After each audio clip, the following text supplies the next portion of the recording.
on voit le niveau extrême de l'intoxication journalistique, pardonnez-moi, ce qu'on pourrait appeler la presse poubelle. Et ce que, bien sûr, aujourd'hui Elon Musk dit que tout journaliste qui n'est pas un journaliste citoyen ne peut plus être pris au sérieux, mais c'est vrai, enfin, je veux dire, c'est très grave vis-à-vis de la charte de Munich de titrer pareillement, de dire il a été à Madison Square Garden, or le parti nazi of America y est allé, donc c'est un nazi. Enfin, dans ce cas-là, on pourrait peut-être rappeler que c'est le parti démocrate qui a créé le Ku Klux Klan. Alors que tous les médias français étaient persuadés d'une défaite de Donald Trump, nous avons su voir l'ampleur du phénomène Trump. Nous en avons fait un magazine, un documentaire, nous nous sommes rendus sur place. Et hier, jour de l'élection, nous avons clôturé un live de plus de 24 heures en direct, que ce soit sur Twitter, sur YouTube, sur notre application mobile. Commandez notre magazine, téléchargez l'application mobile et surtout abonnez-vous à Frontières pour tout comprendre.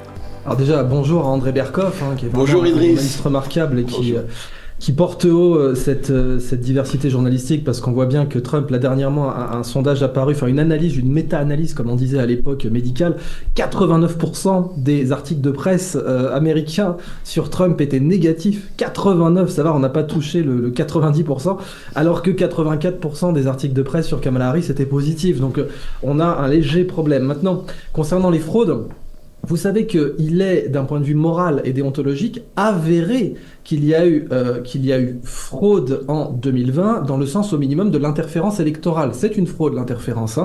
Et vous avez parlé de l'affaire du portable de Hunter Biden. On a la démonstration que le FBI est intervenu pour cacher cette affaire. Ça, c'est une interférence électorale.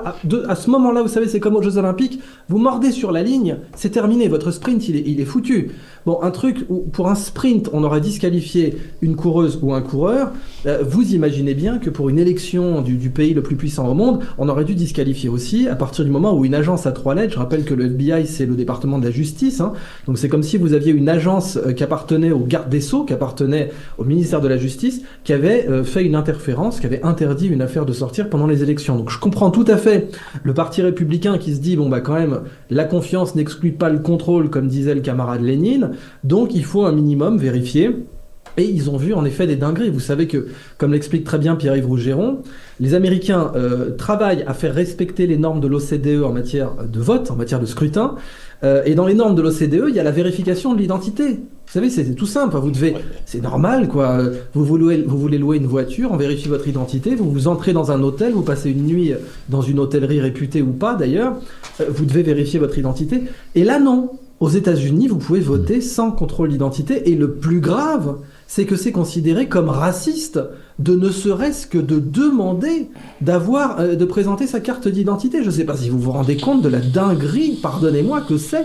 Enfin, vous avez des gens en Californie qui disent ils ont passé une loi même. Gavin Newsom, le gouverneur de Californie, a passé une loi qui dit clairement il est illégal de ne serait-ce que demander des papiers d'identité pour quelqu'un qui vote.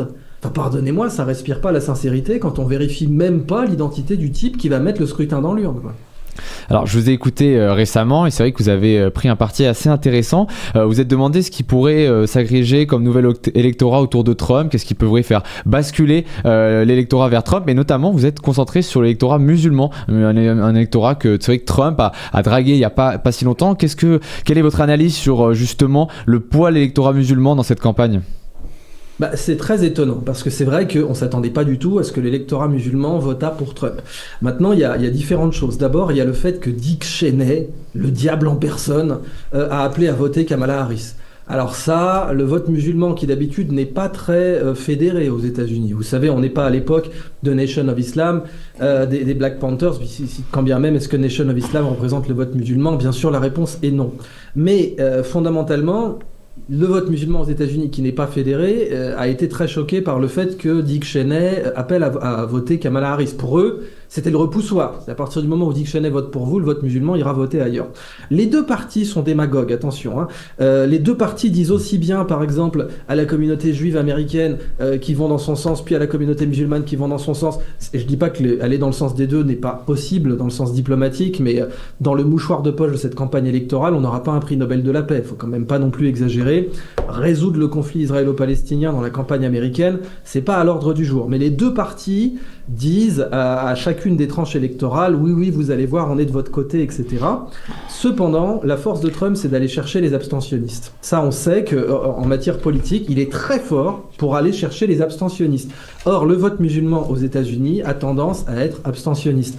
À partir de là, ça me semble plus logique que Trump aille le draguer en quelque sorte. C'est même pas d'ailleurs le draguer, hein. Ce sont donc notamment dans le Michigan, si je me trompe pas, ou dans l'Ohio, je ne sais plus, mais je crois que c'est dans le Michigan, des leaders et des élus musulmans, parce qu'il y a des élus musulmans, vous savez, il y a toute une histoire aux États-Unis. Vous avez même une ville qui s'appelle El Kader dans l'Iowa, en référence à l'émir Abdel Kader dans l'histoire algérienne. Son maire n'est pas musulman, hein, mais son maire est un Trumpiste. Et donc, ça me semble en fait finalement plus logique, surtout si vous dissipez les mensonges qui ont été dits sur Trump, notamment le fameux Muslim ban, qui était complètement faux. Je suis musulman moi-même, je reconnais complètement que l'histoire du Muslim ban était une énième intoxication concernant Trump. Est-ce que vous pourriez expliquer ce que c'est ? Moi, j'ai un peu fait mon mea culpa là-dessus, quand j'ai reçu Monsieur Conquer, porte-parole de Trump en France. J'ai rappelé qu'en 2016, comme un idiot, je diffusais les fausses citations de Trump qui circulaient sur Facebook. J'en avais vu une qui m'avait choqué et comme un imbécile, je ne l'ai pas vérifiée. C'était, vous savez, si jamais j'étais candidat à la présidentielle, j'irais avec les Républicains parce que leur électorat est tellement bête qu'ils voteraient pour n'importe qui. Et évidemment, jamais Trump n'avait prononcé cette phrase. Donc quand on fait la liste des fake news qui ont été dites sur Trump, c'est peut-être le candidat de l'histoire américaine depuis Abraham Lincoln sur lequel la presse a le plus menti, parce qu'il faut se rappeler qu'Abraham Lincoln était très très attaqué de son vivant. Et d'ailleurs, il y a un mème qui circule, vous savez, sur X, où vous voyez Abraham Lincoln qui rigole, qui dit « Je n'ai pas vu le Parti démocrate aussi énervé depuis que j'ai aboli l'esclavage », puisque le Parti démocrate était esclavagiste, mais ça, plus personne ne s'en souvient. C'est intéressant, si on poursuit notre discussion, on parle de fraude, on parle de la confiance dans l'information et on voit que en ce moment même et plutôt ce matin, Washington se barricade, c'est-à-dire qu'il y a effectivement une défiance, une peur que les violences ressurgissent. Est-ce qu'on a des risques ce soir selon vous, par exemple d'avoir même un Capitole inversé, c'est-à-dire que cette fois-ci l'extrême gauche n'accepte pas par exemple une potentielle victoire de Trump et vice-versa? Oui, je pense que c'est tout à fait plausible, oui. Parce qu'on a vu, alors rappelez-vous la couverture médiatique, c'était le fameux terme « mostly peaceful », hein, mais essentiellement pacifique. Alors qu'on a vu des trucs à Portland ou ailleurs qui étaient quand même très préoccupants, avec énormément de violence, de destruction de matériel et parfois de violence physique. Cependant, on se rappelle que le Capitole, toute la lumière n'a pas été faite dessus, que là aussi, la représentation des événements du 6 janvier a été biaisée, parce que Trump a appelé au calme immédiatement. Il est faux, d'ailleurs, vous savez qu'il a été inculpé pour ça, à tort, alors qu'il avait appelé au calme. On sait que le FBI a ouvert la porte, ça a été révélé aussi par des lanceurs d'alerte. Donc toute la lumière n'a pas été faite sur le 6 janvier. Par contre, qu'il y ait en effet des contestations électorales, ce qui est censé être illégal, en tout cas, c'est ce que la jurisprudence américaine a fait savoir sur Trump, à savoir si Trump, si comme plutôt Rudy Giuliani envisageait de contester les élections, c'était la prison, directement, voire même haute trahison, des choses très sérieuses. Mais on se rappelle que Clinton avait contesté des élections en 2016, enfin que côté démocrate, ça arrivait tout à fait naturellement. Je tiens à rappeler que je suis pas du tout un républicain historique, et moi j'aborais George Bush fils, enfin toute la période de la guerre en Irak, etc. Pour moi, le parti républicain, c'était le diable, et c'est bien sûr pour ça que de voir Dick Cheney qui soutient Kamala Harris, j'ai dit mais je m'attendais pas à voir ça de mon vivant, je suis quand même encore relativement jeune, je m'attendais pas à voir ça de mon vivant, un faucon parmi les faucons, soutenir Kamala Harris. Dans un contexte où, vous savez, on dit, par exemple, au lieu de dire il pleut des cordes, on dit il pleut des chats et des chiens. Dans un contexte, en anglais en tout cas, dans un contexte où il pleut des chats et des chiens, tout peut arriver. Dans un contexte où Dick Cheney soutient Kamala Harris, mais clairement tout peut arriver. Vous pouvez avoir les antifas qui prennent le Capitole, j'en sais rien. C'est une élection sous haute tension, mais je pense que le risque est beaucoup plus grand, en effet, si Trump est élu, qu'une certaine frange de l'extrême gauche américaine déclenche des violences plutôt que le contraire. Je vais prendre aussi une thématique qui vous est chère et qui est chère aussi à André Berkoff, c'est celle du traitement journalistique en France, de ce qui se passe. J'ai parfois l'impression que certains journalistes vont même aller voter Kamala Harris, tellement ils sont pro Kamala Harris. Quelle analyse vous faites, vous ? Est-ce que vous corroborez à ce que je dis ou est-ce que vous trouvez qu'il y a une partialité dans le traitement ?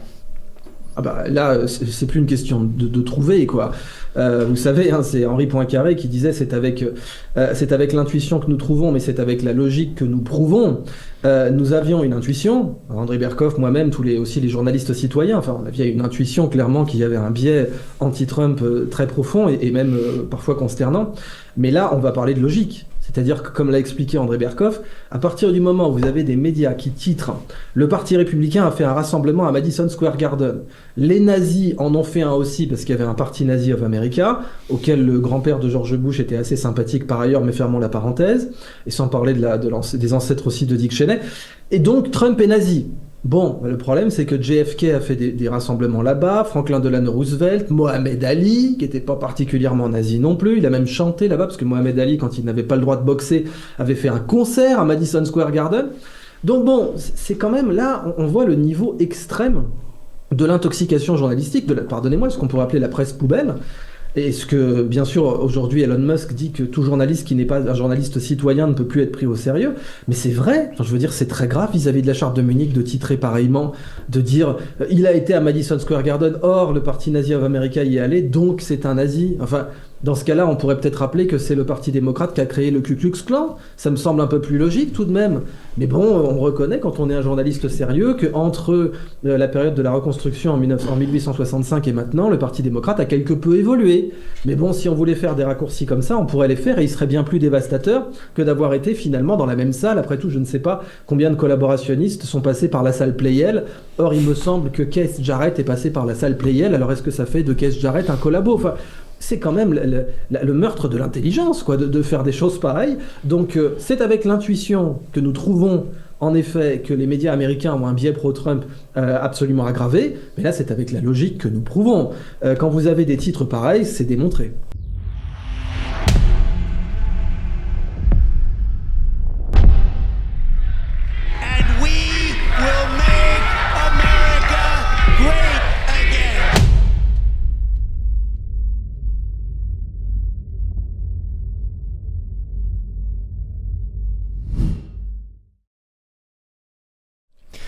On a vu effectivement cette campagne, le rôle de Elon Musk.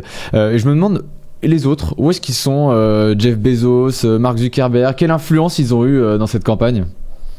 Ils sentent le vent tourner. Jeff Bezos a donné des instructions très claires qui lui ont coûté cher au Washington Post de ne pas avoir une ligne éditoriale ouvertement pro-Kamala Harris, ce qui a valu des démissions à la rédaction du Washington Post, et limite une grève en réalité. Vous avez le Los Angeles Times qui est encore plus favorable à Kamala Harris et qui avait attaqué Elon Musk à plusieurs reprises parce que le Los Angeles Times en l'occurrence est détenu par un magnat des biotechnologies qui possédait aussi des brevets sur les batteries. J'avais enquêté là-dessus à l'époque et il avait un intérêt, vous savez ce que les Américains appellent vested interest, un intérêt caché, un intérêt non déclaré à attaquer Elon Musk. Donc le Los Angeles Times avait attaqué Elon Musk déjà à l'époque en accusant les usines Tesla d'être racistes. C'était complètement faux bien entendu, mais déjà on faisait ce genre de raccourci et d'amalgame.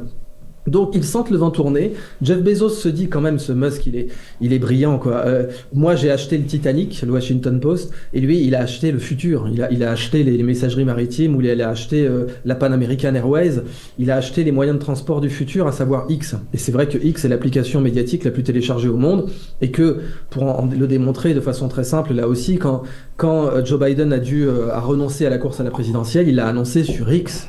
Hein, vous savez, alors qu'il y a à peine 18 mois, on avait des illuminés, vraiment des illuminés, enfin des limites sectaires, qui appelaient à un No Twitter Day. Alors ça s'appelait plus Twitter depuis un an, mais ils appelaient à un No Twitter Day. Ils disaient aller sur Mastodonte, que personne n'utilise, parce que il faut boycotter X. Donc Jeff Bezos et Mark Zuckerberg sentent le vent tourner.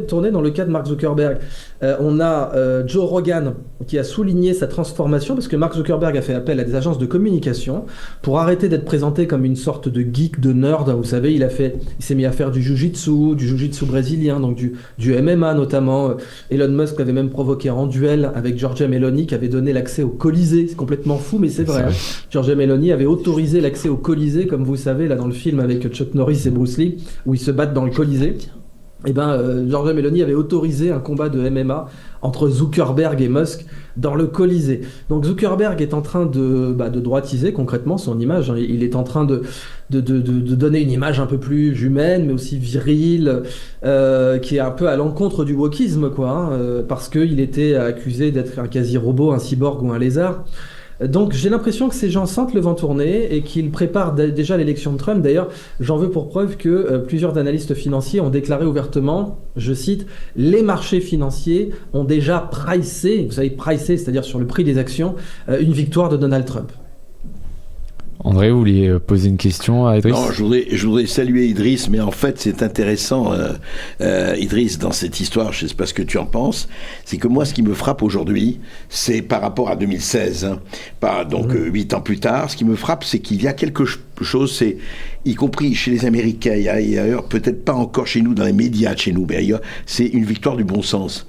C'est-à-dire que quelque part, le narratif qu'on a connu, que tu connais comme moi, et ce narratif qui consiste à dire on se fout du réel, ce qui compte c'est notre narratif à nous et nous allons vous l'imprimer, et regarde comment le réel fait un retour en force.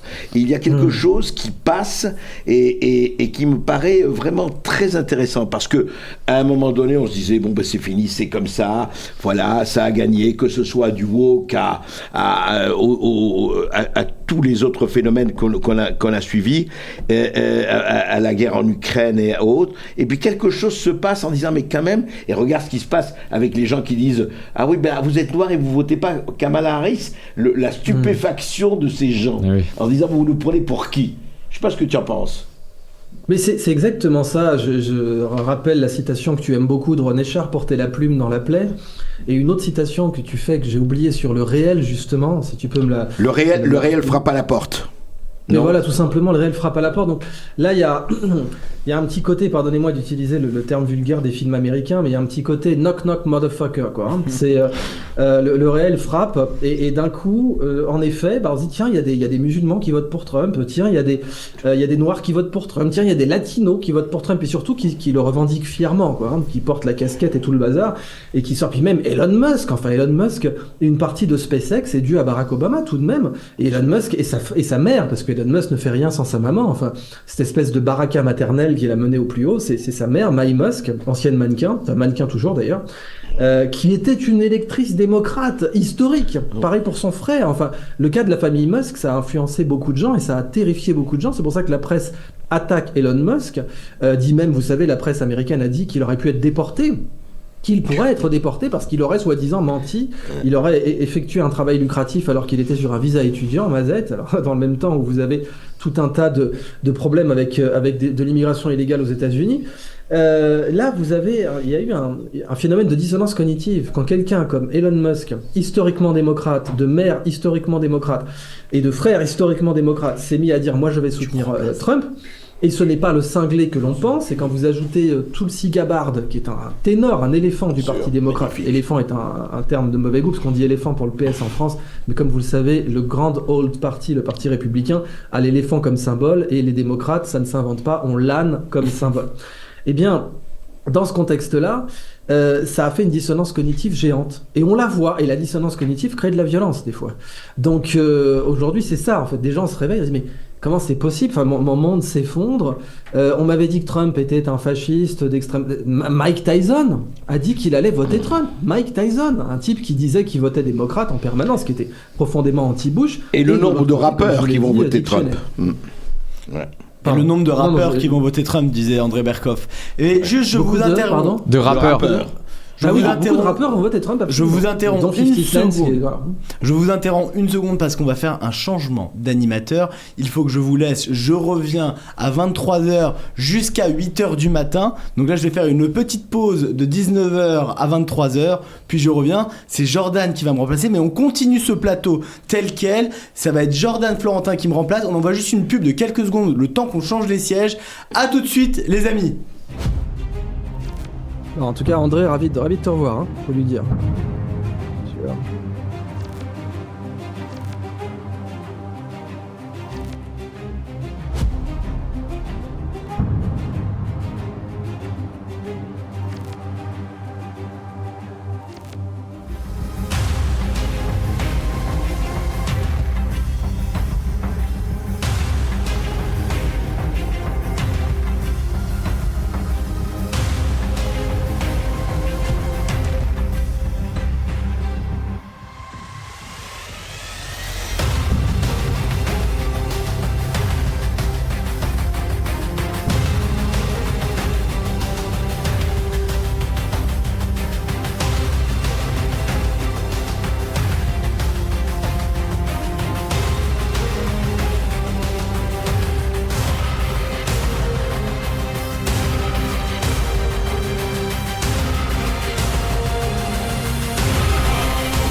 Chers amis, bonjour à tous, il est bientôt 19h, vous êtes sur Frontières, vous êtes près de 30 000, tout réseau confondu, à nous suivre en direct, donc j'en suis très heureux, je reprends la main après Jaren qui a fait déjà un bon travail, Louise Maurice ce matin également. On est en continu en direct jusqu'à demain matin, donc on va suivre toute l'élection présidentielle USA de 19h à 20h, on continue avec André Berkoff, on continue avec Idriss Aberkane, on va également avoir Lucien Rabouille, journaliste causeur qui va nous rejoindre, on va reprendre tout de suite où vous étiez arrêté, André Berkoff, je crois que vous parliez d'Elon Musk avec Jules Laurent. Je parlais ce matin, moi, de Taylor Swift, de Beyoncé, de Jennifer Lopez, toutes ces stars qui viennent apporter leur soutien à Kamala Harris. C'est facile pour elles sont complètement hors sol. Elles n'ont pas besoin de la politique, elles n'ont pas besoin de l'État pour elles, pour leurs besoins. Est-ce que, d'une certaine façon, avec Elon Musk, c'est pas un petit peu la même chose? Lui aussi, il est déconnecté, il est hors sol. Est-ce que c'est un soutien bénéfique pour Donald Trump? Je dirais qu'il y a une différence quand même assez forte, et sans entrer dans les ragots, faut quand même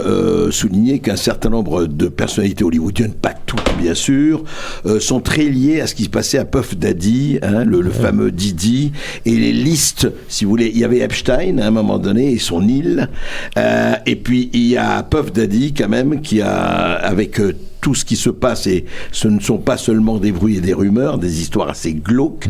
Et ce qui est intéressant de voir, c'est qu'un certain nombre de gens ont rallié Kamala Harris, mais attention, vous rappelez que, regardez, Idriss Aberkane parlait des fake news. C'est intéressant car il y a eu le grand meeting de Kamala Harris. On avait annoncé Beyoncé. Toutes les radios, les télévisions disaient Beyoncé va faire. Alors Beyoncé est venue 2 minutes et demie, elle est repartie, et on voyait sur les images les gens qui quittaient en masse le hall là, où ça se tenait, enfin, parce que ils disaient mais attendez, nous on est venus pour Beyoncé ne fait rien, donc voilà, ça montre à quel point il y a quand même un côté totalement fabriqué là. Et moi je suis très frappé, juste un mot, par quand même Kamala Harris. Moi j'avoue que je n'avais pas tellement suivi, je regardais, puis on l'a découvert avec cette campagne, il faut bien dire. Il faut quand même rappeler une chose, c'est que Biden a été viré à coups de pied, allez, je ne veux pas être vulgaire, mais il a été à coups de pied au cul. Mais il a été viré, on l'a dit. Vous avez été très mauvais dans ce... Donc, allez, c'est très bien. Il faut regarder les 300 millions de dollars qui ont été donnés, donc Kamala Harris.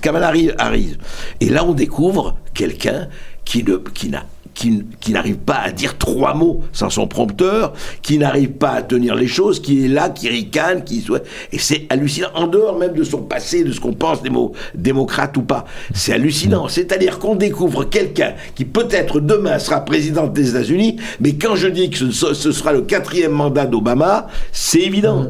Comment voulez-vous que cette personne où est sa colonne vertébrale? Où est-ce qu'elle a à dire? Où sont ses idées? J'ai écouté vraiment sans parti pris. C'est hallucinant, de vide, de néant. Je rebondis justement sur ce que disait André Berkoff et je pose la question à Idriss Aberkane.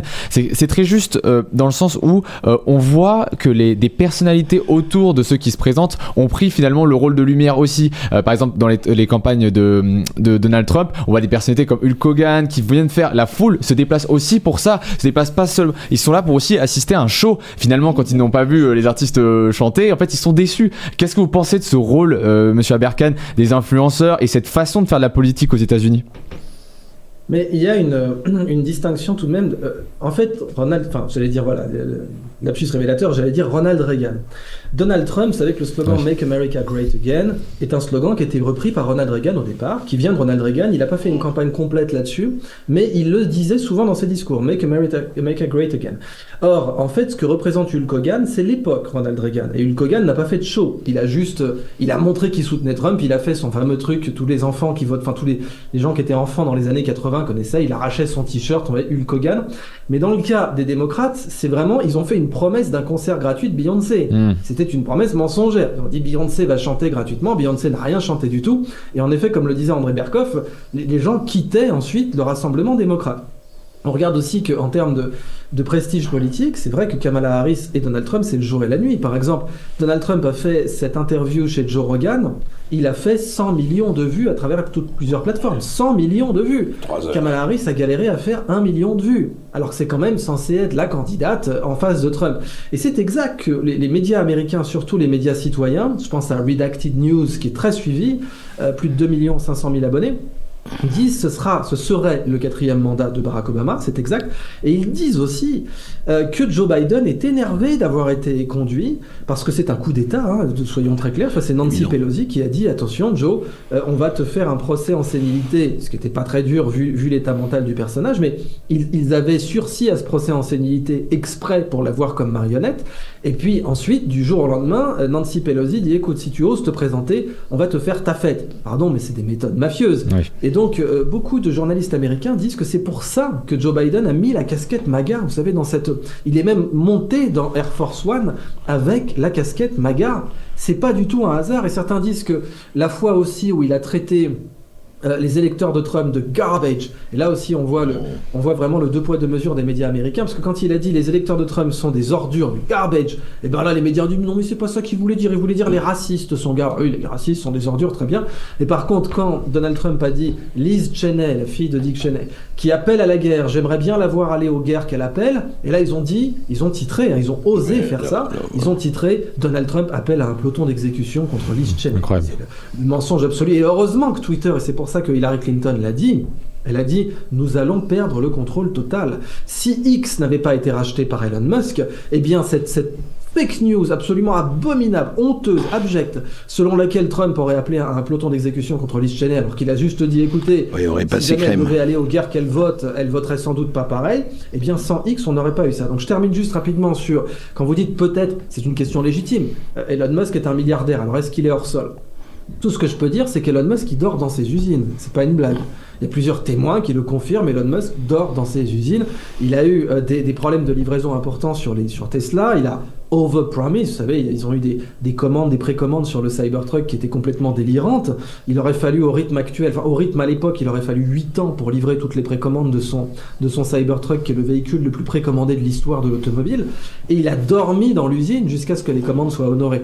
Donc j'ai quand même plus tendance à penser que Jeff Bezos, qui passe sa vie sur son yacht, en effet, est hors sol, ou que Taylor Swift, qui passe sa vie dans son jet privé, est hors sol, que Elon Musk. Et surtout, pour conclure, Elon Musk, vous l'en avez parlé, a repris X en main et pourrait devenir ministre si Trump est élu. Le DOGE, Department of Government Efficiency, le ministre de l'efficacité gouvernementale, ça laisse rêveur. Oui, mais Idriss Abertyan, rapidement pour conclure sur ce sujet, est-ce que techniquement, électoralement parlant, un soutien d'Elon Musk pour Donald Trump et un soutien de Taylor Swift pour Kamala Harris peut faire basculer l'élection en termes de voix ? Bon, pour Elon Musk, clairement, il n'y a pas le moindre doute, et on le voit déjà, comme je vous l'ai dit, parce que Elon Musk, il y a une narration avec, c'est-à-dire un démocrate historique. Taylor Swift, Hollywood, c'est toujours démocrate, il n'y a pas de surprise. Mais les Américains aiment bien les surprises et les comebacks, et là, Elon Musk, qui est d'une famille démocrate, de mère démocrate, de frère démocrate, et qui lui-même votait démocrate et était pote avec Barack Obama, qui s'engage à 100%, c'est pas juste qu'il passe comme ça, non, il s'engage dans la campagne, il encourage les gens à signer une pétition pour la protection des 2 premiers amendements, enfin, qui fait all-in en fait, et ils le disent bien dans les médias, il a fait all-in, il a fait tapis. Elon Musk qui fait tapis sur la campagne de Trump, où il a beaucoup plus de risques, parce que bon, Taylor Swift, qu'est-ce que vous voulez qu'on lui reproche ? Tout le monde savait ça, qu'elle était pro-Kamala ou Biden ou Obama ou who's ever in charge. Mais que Elon Musk fasse all-in sur Trump, ça je vous assure que ça a un rôle absolument majeur. André Berthold, vous vouliez réagir ? Oui, non, simplement, je crois que ce qu'il faut dire, c'est que vraiment, de part et d'autre, quel que soit le résultat, d'un côté, il y a une équipe, il y a des projets qui sont avancés. De l'autre côté, c'est quand même hallucinant, il faut le dire et le redire. Si on écoute, je pense, des candidats Kamala Harris, Tim Walz, et puis même les personnalités qui viennent mais vous avez comme disait Mallarmé, des abolis bibelots d'inanité sonore. Qu'est-ce qui se dit ? Qu'est-ce qui s'exprime ? Rien. Et il y a quelque chose comme ça qu'il a, c'est-à-dire que le choix aujourd'hui, et encore une fois je le répète, n'oubliez pas que les démocrates sont au pouvoir, à part les 4 ans de Trump, depuis presque 30 ans maintenant, 25 ans, 30 ans, et qu'est-ce qui se passe ? Les guerres, on a vu ce qui s'est passé, on a vu l'inflation, on voit la dette américaine à côté de laquelle la dette française est peanuts. Évidemment, comparaison n'est pas raison, mais le problème, c'est qu'il y a le vide. Et vous savez, c'est terrible parce que, juste un mot, on est très très très tributaire de cela. L'Europe aujourd'hui, quel que soit effectivement Trump ou Kamala Harris, va se retrouver devant son miroir, devant ne devant compter que sur elle-même. Et là, je vous assure qu'on va ramasser les morceaux et on va numéroter les abattis. Alors, avant d'avancer et de présenter notre nouvelle invitée, simplement un point de situation, il est 19h, donc pour ceux qui nous rejoignent, sachez que c'est assez inédit, on a plus de 35 000 personnes qui sont en train de nous suivre en direct, de tout réseau confondu pour Frontières, donc c'est assez exceptionnel.